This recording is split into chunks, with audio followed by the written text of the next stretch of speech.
Le pitch de Delair, c'est d'être partie prenante de la révolution numérique en proposant des solutions de digitalisation du réel à base de drones.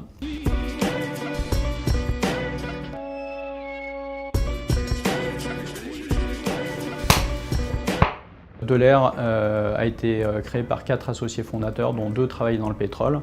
L'idée de la société initiale, c'était que sur le terrain, on a constaté un besoin d'observation aérienne. C'était très difficile à mobiliser, il fallait mobiliser des avions ou des hélicoptères.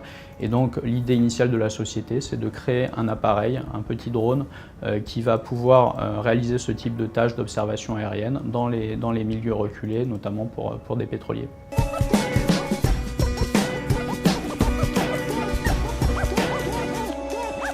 Mon conseil, c'est de ne pas trop écouter les conseils parce que lorsqu'on est entrepreneur, il faut avoir un petit peu la tête dure et mener ses idées jusqu'au bout. Et du coup, si on écoute trop les conseils, on a un petit peu trop tendance à faire des compromis, ce qu'il faut éviter généralement dans ce métier.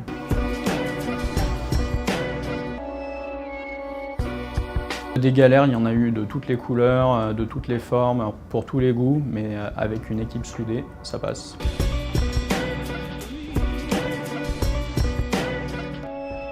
Une personnalité qui m'a inspiré dans mon métier, c'est Paul MacCready. Donc Paul MacCready, c'était un ingénieur du siècle dernier, une sorte de génie de l'aéronautique.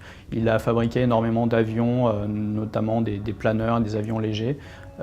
C'était un grand optimiste. À chaque fois qu'il prévoyait un projet, il fallait multiplier par 3 ou 4 le temps d'exécution de ce projet.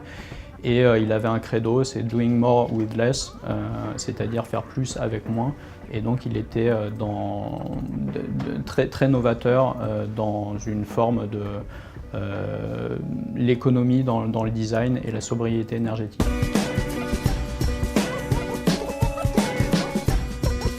Notre rêve de croissance, c'est de devenir la référence du drone pour l'industrie.